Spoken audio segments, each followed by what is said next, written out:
Good morning, everybody. So, what's a pediatrician doing here? Yeah. We're a bunch of young kids. What's that? We're a bunch of young kids. That's what I'm hoping for. At least you were at some point. Because accessing a bit of what we're going to talk about today, in part, involves returning parts of us to the place where we're interested in exploring and interested in experimenting with something new or perhaps unusual that we might not be used to. How many of you have had some sort of regular experience with a mind-body practice? Biofeedback, guided imagery, hypnosis, mindfulness?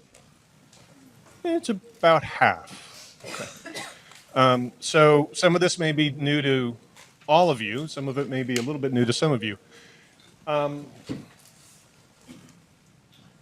So more about the pediatrician piece. I'm also a therapist. I'm licensed as a marriage and family therapist, and most of my training is working with adults. So I'm quite accustomed to working with adults, both for mind-body strategies as well as a therapist, and my other role primarily at UCSF is as a pain physician for adolescents and young adults. So I'm hoping, I don't know if you guys can read this, I don't know if it's big enough. I'm hoping that at the end of this brief discussion, because this is really brief to try and cover these topics, that you'll have a better understanding of self-regulation skills that we utilize for ourselves routinely, sometimes that we don't even think about, as well as specific mind-body techniques, have a basic understanding of a few specific mind-body techniques, and perhaps spark a curiosity to explore a little further on your own. Just so you know, I don't have any financial relationships with anybody outside of UCSF. And so I'm trained as an integrative physician, and that means very different things to different people. So I just wanted to put in a comment that what we're going to talk about in terms of mind-body techniques is really one piece of a broad variety of approaches we can utilize to help ourselves with a variety of conditions or just general health and wellness. You got a brief discussion about some herbal remedies and medicines. If there's time later and people want to talk about it, I'm happy to talk about it, but I'm going to move on to what our topic is. Self-regulation skills. So I make a bit of artificial distinction between self-regulation skills and mind-body techniques. Self-regulation skills are the complex set of mental capacities that help each of us with our own impulse control, modulation of our emotions, planning, self-reliance, socially responsible behavior, and self-guidance of our own thought and behavior. These aspects are somewhat fundamental to our own personalities. They help kids go through the process of developing their self-regulation skills, and we don't necessarily talk about them that way when we're working with kids or adolescents, or even among ourselves. But essentially, these are the tools we utilize to control ourselves by ourselves. They include a wide variety of tools of daily living that we utilize with varying success on a day-to-day basis. How well do we keep regular sleep schedules? How well do we nourish ourselves? How well do we have some sort of regular activities or physical activities, in addition to a variety of other tools that we learn to varying degrees depending on how we grew up, depending on the culture we were in, and depending on our own personalities about how much we turn to journaling, how much we turn to our own senses of humor or looking for others, and how much we turn to talking to other people. All of these are tools that we help ourselves with these self-regulation skills, but they tend to be things that we do often without thinking about. I like to think of mind-body techniques as specific skills that we more consciously engage to learn that naturally augment our self-regulation capacity. Now, they can be used for a variety of different reasons, and there's a whole host of different types of mind-body techniques, from very simple progressive muscle relaxation to breathing skills to more complex practices. But in general, they're both techniques that facilitate a person's own abilities to direct their behavior, modulate physiologic changes in desired directions, and control our thoughts. so we don't cut in front of a line of somebody in Starbucks. That's self-regulation. Or for the purpose of symptom control, attaining or maintaining health and wellness, and improving functioning or enhancing performance. These would be mind-body techniques. So, to put our experiences of pain in general into context, I think it's particularly important when we think about tools to help ourselves. And this applies to mind-body techniques as well. No matter what the underlying stimulus happens to be, and when I put this, oh, I do have migraine up there. No matter what that underlying stimulus happens to be, all of them are influenced by a wide variety of pre-existing circumstances or situations for each of us individually. They can be physical components that have to do with our own sleep or fatigue, underlying conditioning, basic sympathetic arousal. They're the psychological components about one's underlying propensity for anxiety, past illness experiences, adverse childhood experiences, all of which contribute to a general capacity for resilience. Social components, the degree to which these are impacting our capacities for resilience. And spiritual factors, how we think about what the meaning of certain illnesses might be for us individually or as a family, as a culture. Now, any one of these pain experiences are at all times filtered through this wide variety of context to end up with an experience of pain, regardless of the biological mechanisms. They're at play, but they're all influenced by these other factors.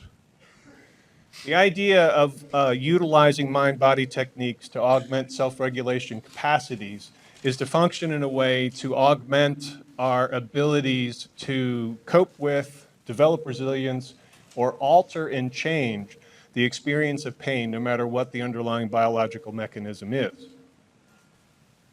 So here's a list of more common mind-body techniques or practices, and I'm going to talk in more detail briefly about what mindfulness is, what biofeedback is, what guided imagery is, and what hypnosis is, and some of the differences between those.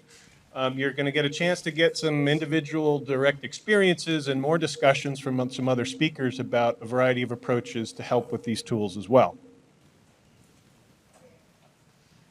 One of the difficulties, if you're on your own trying to learn about one or more of these tools, whether it's mindfulness or yoga or biofeedback or hypnosis or guided imagery, is you can go to a bookstore and get overwhelmed in no time.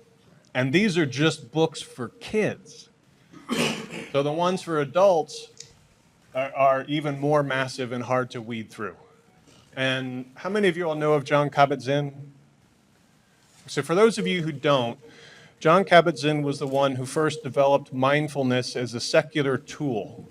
Drawn originally from practices in Buddhism, he pulled out the key components of a mindful meditation practice and began teaching and utilizing it for people who were suffering from a variety of medical conditions. And this was in the late 70s in Massachusetts. He has subsequently developed the most popular and most well-documented program called Mindfulness-Based Stress Reduction, or MBSR, that's available in most all communities now.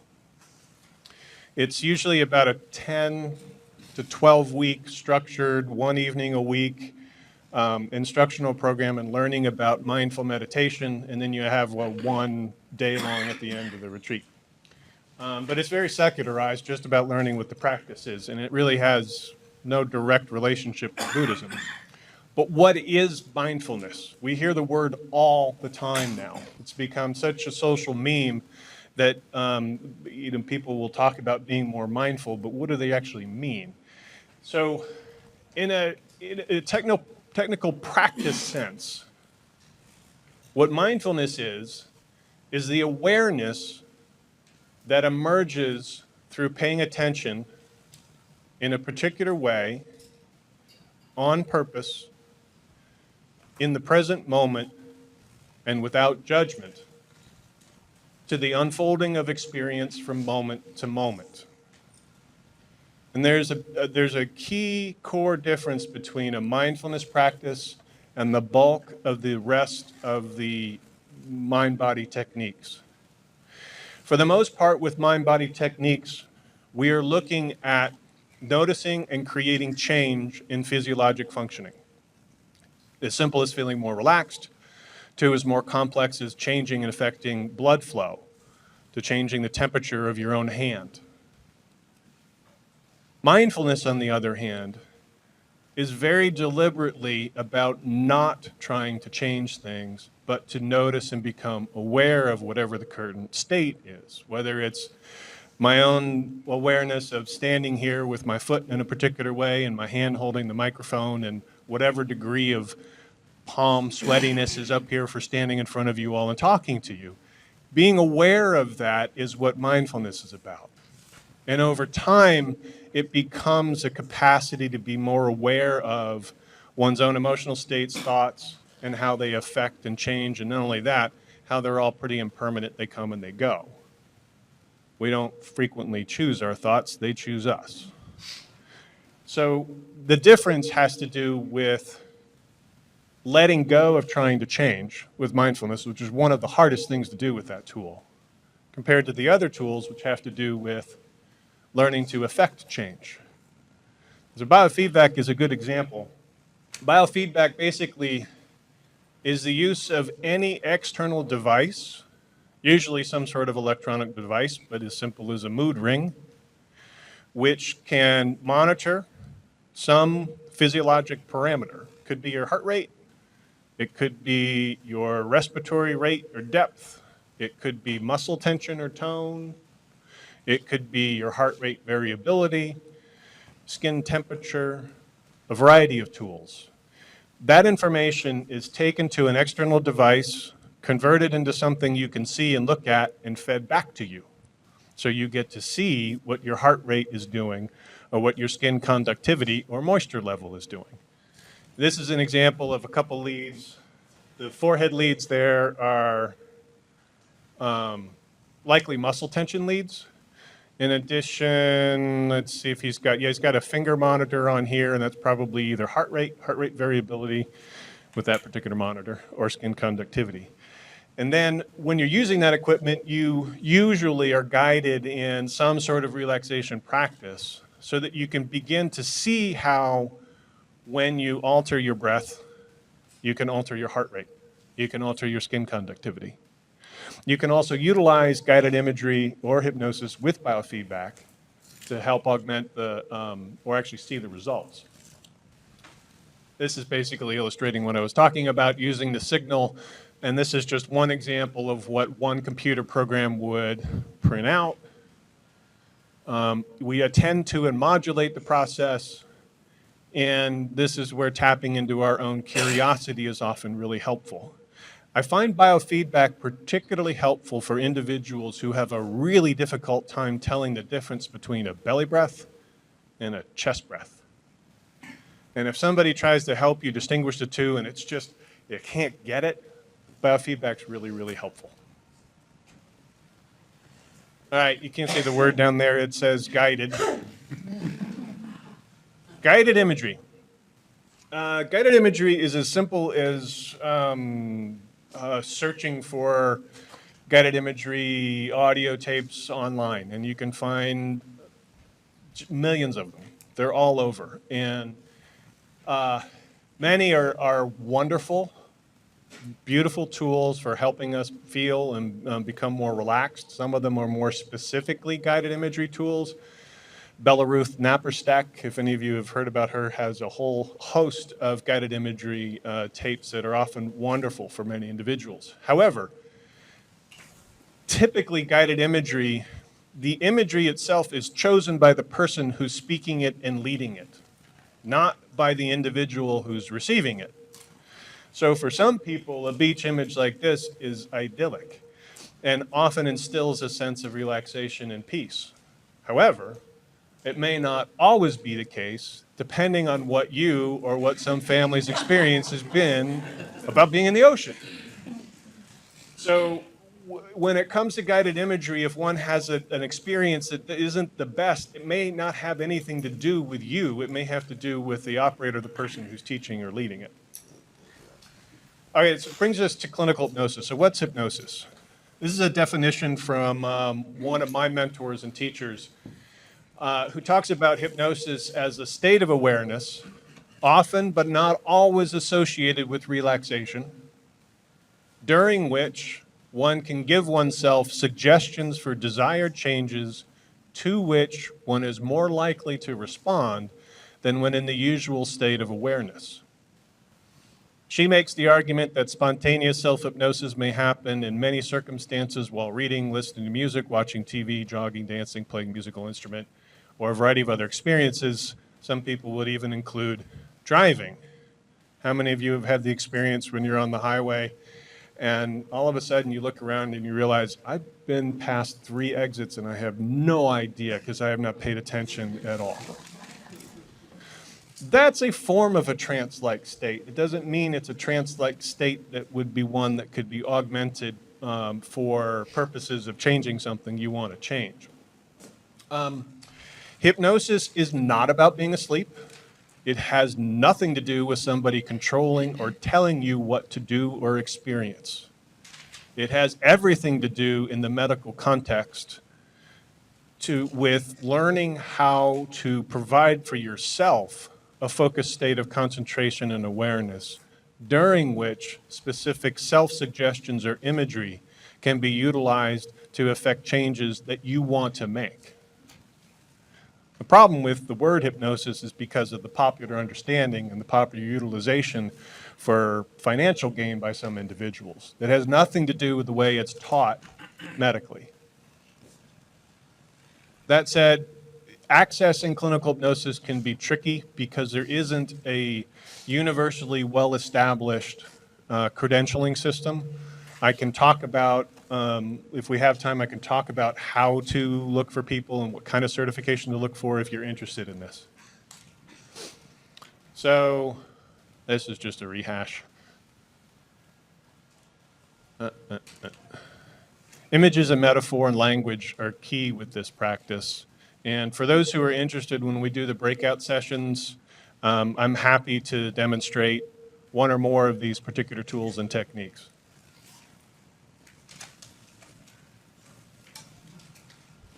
And part of this idea is you don't really know where learning a mind-body technique is going to take you. And frequently, it's an experience or a shift that you didn't expect. Now, for many people that I work with who are dealing with severe pain, pain is not the first thing that we address with a mind-body technique. It's more likely to be frustrating and disappointing if you try and change the most difficult, most intense experience that you're enduring in any particular moment. However, for those of us who are experiencing severe pain at any given time, you know how much it affects the rest of your life.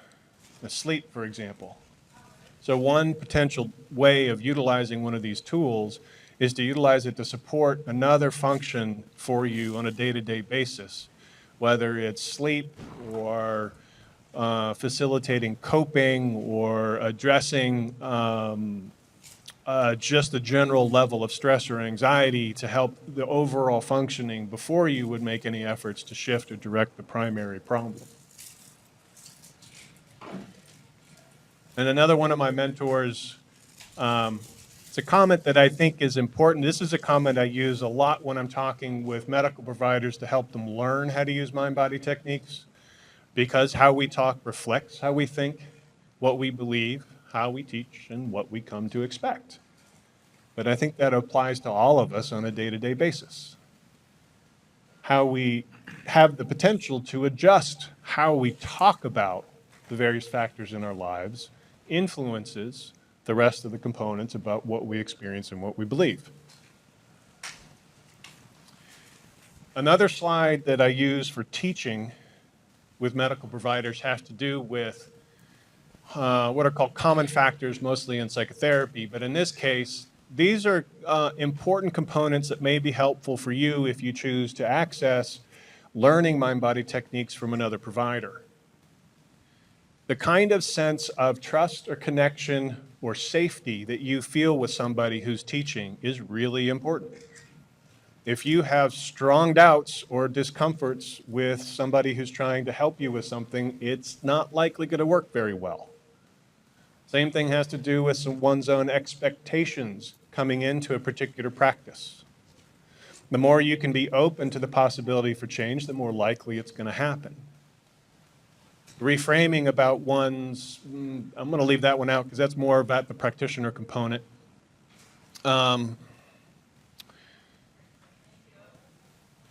One of the experiences that learning a mind-body technique helps to facilitate is that second to bottom line there, creating a space between stimulus and response.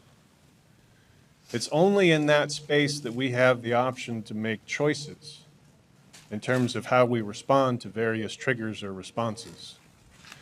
On a day-to-day basis, we all respond to various components of experiences, interactions, or triggers, if you will, and we do it frequently without thinking about it. But the more we learn the capacity to be able to recognize a stimulus as creating a certain experience, whether it's a thought, an emotion, or sensation, and before we cringe, turn away, yell, whatever the response may be, if you create the space to allow the awareness for that experience to be there, that creates the possibility and the potential to have more capacity to change or just notice or avoid it having its automatic effects on us that sometimes are not helpful. All of which ends up being like that. So the more you could be open to experiencing something and allow it to be what it is and suspend your judgment at the time of learning, but trust yourself to make choices that will work for you, the more likely you're going to come at an answer to that koan, which won't necessarily make sense, but that's what it'll be. I'll just wrap up with a quote that I find really helpful to modulate my own thinking and the thinking of a lot of healthcare providers. For a lot of healthcare providers, we approach working with individuals as the fix-it people. We're here to provide the answers, the solutions, the prescriptions. I think for many, many circumstances, we are better off as clinicians and providers to be the ones to augment and be curious about the ways that individuals find the help themselves, because they're highly individually variable and there is no one-size-fits-all. So thanks very much for your attention. If we have a few minutes, I'm happy to take questions, and I look forward to seeing you in small groups. Okay, so we're running behind schedule. We're going to put on the panel. So. Oh, you know what I didn't show? Can I, 5 more minutes? All right. Yeah, go ahead. I don't know why the slide disappeared from my slide. I have a slide, I have a video, an example of an older adolescent who's describing his experience of utilizing hypnosis for his migraines. Would you like to see it?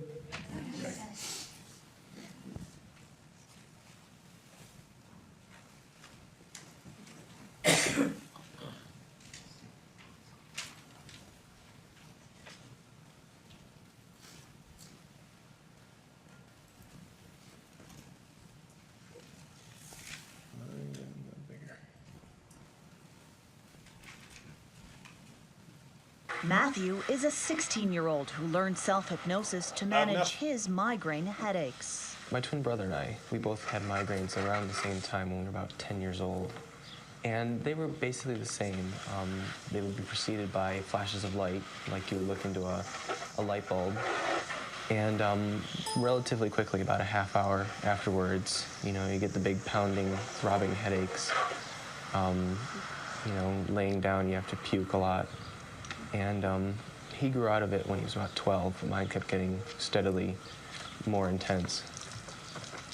And I would get them just about any time of day. I got them in school, I got them at home, I got them at night. And they were murder. Matthew described his technique and how he has expanded using self-hypnosis in other areas of his life. Well, what I do first is get my breathing down. Usually it's big, heavy breaths, and basically just kind of concentrate, focus my attention on that. And when I'm nice and relaxed, I imagine the safest place I can, and it's always a drawing table right in the middle of nowhere. I'm all alone. And what I do is I imagine my problems as something that I can draw or something that's already been drawn. And I evaluate how bad it is by a number scale at the top of the desk. And what I do is through either erasing it or painting over it or something like that, I can get rid of the problem. And I've used it for many different reasons. I've used it to concentrate in school, to kind of refocus my anger, try and calm down. I've used it to fall asleep at night. Of course, I've used it to get rid of my headaches. I think of different things every time I use it. I mean, I just started playing soccer again a couple of weeks ago after taking a break for refereeing, and I was just laying there taking a nap one day before my first game, and I thought, we'll see we'll see what happens if I draw myself scoring a goal. And sure enough, that game I scored. So I thought, well, this is a good thing. Tried it again next week and it worked, and tried it again next week and it worked, and I do it before every game now. I sincerely think it puts into my mind the idea that I'm going to score a goal no matter what. And that's what I think the hypnosis did for me. So I don't know how many of you want to become David Beckham, but there's your tool. So thanks again, and I'm happy to take questions later on as well.